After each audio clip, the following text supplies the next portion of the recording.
IVF में बहुत ज़्यादा बेड रेस्ट करना पड़ता है और हम इतना बेड रेस्ट कैसे करेंगे। कम से कम शुक्राणुओं में भी हम हस्बैंड के ही शुक्राणुओं से बच्चा बना सकते हैं।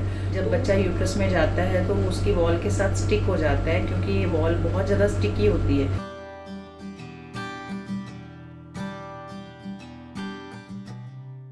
नमस्कार दोस्तों, मैं आपकी डॉक्टर शोभा गर्ग। आज मैं एक नए टॉपिक के साथ आई हूँ। ये टॉपिक भी हमने अपने कमेंट सेक्शंस में आपके कमेंट्स से ही चूज़ किया है, क्योंकि बहुत से लोगों ने ये पूछा है कि आईवीएफ के बारे में उनके मन में बहुत सारी गलत धारणाएं हैं और इस कारण से कोई उनको डरा देता है, तो इस कारण से वो करवाना चाह कर भी नहीं करवा पा रहे हैं। तो आज मैं उन सारी भ्रांतियों को दूर करना चाहती हूँ।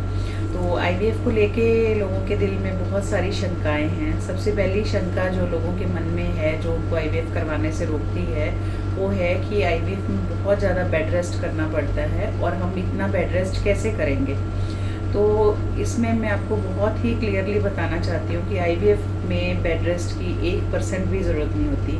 आप जैसे पहले रहते हैं, जैसे आप पहले जॉब पे जाते हैं, जैसे आप घर संभालते हैं, आईवीएफ के बाद भी आपको बिल्कुल वैसे ही रहना है।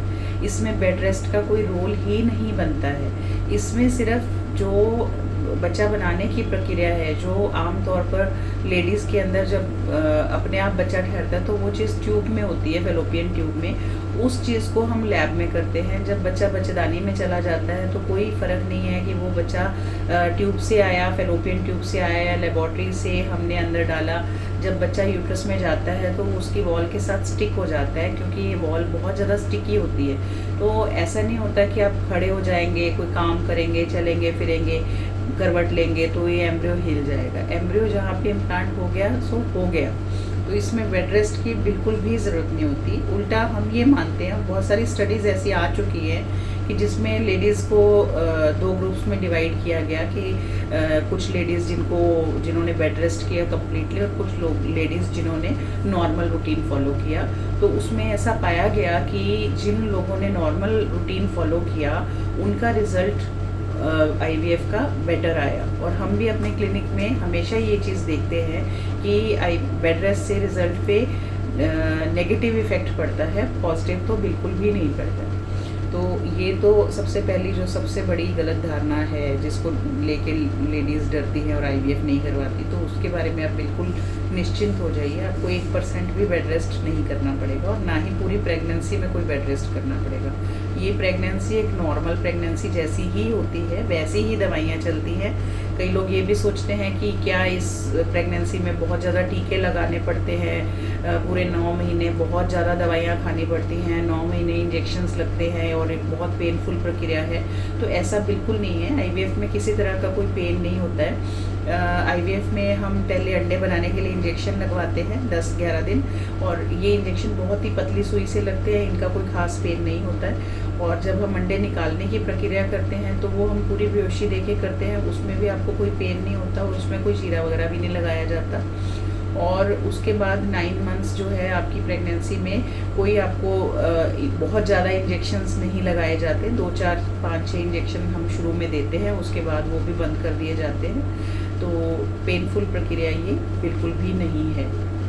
तीसरी बात जो लोगों के मन में डर है वो ये है कि क्या ये बच्चे अपने होते हैं, क्योंकि लोगों को लगता है कि लैब में बच्चा बना रहे हैं तो कहीं स्पर्म्स की अदला बदली ना हो जाए। और ख़ासकर कुछ फिल्मों को देखकर लोगों के मन में ये डर और भी बढ़ गया है कि स्पर्म मिक्स ना हो जाए या डॉक्टर जानबूझ के किसी और के स्पर्म हमारे अंदर ना डाल दें। तो ऐसा बिल्कुल नहीं होता है। लैब में एक बहुत ही सिस्टम से काम होता है और हमारी लैब में हम डेली आईवीएफ करते हैं। हम बड़े बैच में आईवीएफ नहीं करते, तो रोज़ के 2-3 केसेस हम करते हैं जिसमें मिक्सिंग का चांसेस बिल्कुल भी नहीं होता, क्योंकि हर चीज़ को डबल चेक किया जाता है।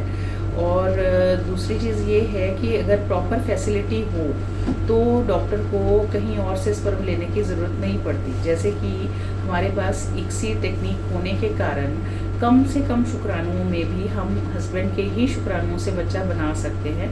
तो ऐसे सेंटर्स में कभी भी ऐसा नहीं होता कि किसी और के स्पर्म लिए जाए। ये चीज़ वहाँ होती है जहाँ प्रॉपर फैसिलिटीज़ नहीं होती, जैसे ICSI मशीन नहीं होती। 90% सेंटर्स में ICSI मशीन नहीं होती। तो उनको दिक्कत आती है कि जब अगर हस्बैंड की काउंट या मोटिलिटी बहुत अच्छी ना हो तो आईवीएफ में अच्छे एम्ब्रियो नहीं बनते। तो ऐसा हो सकता है कि कोई ऐसा सोचे, पर हमारे सेंटर में ये चीज़ बिल्कुल नहीं है। हम डीएनए टेस्ट की गारंटी लेते हैं। आप कभी भी अपना डीएनए टेस्ट करवा के इस चीज़ की जानकारी ले सकते हैं कि ये बच्चा आपका है या नहीं।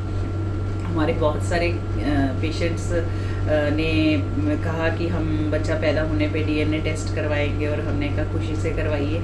और जब बच्चा पैदा हुआ तो बच्चे की शक्ल इतनी मिलती थी माता पिता से कि उन्होंने कहा कि डीएनए टेस्ट तो हमारा कुदरत ने ही कर दिया, मतलब अब कुछ करवाने की ज़रूरत ही नहीं है। तो इतना आपको अपने आप ही पता चल जाता है। पर फिर भी अगर आप डीएनए टेस्ट करवाना चाहें तो आपको फुल फ्रीडम है, आप कभी भी टेस्ट करवा के ये चीज़ की जानकारी ले सकते हैं। तो ये था मेरा एक प्रयास जिससे कि आपके मन में जो आईवीएफ को लेकर शंकाएं हैं वो दूर हो सकें। और अगर फिर भी कुछ और आप इस बारे में जानना चाहते हैं तो आपके कमेंट सेक्शन में आप अपना कमेंट्स डालिए, और हम कोशिश करेंगे उसको अपने अगले वीडियो में कवर करने का। तब तक के लिए मुझे इजाज़त दीजिए।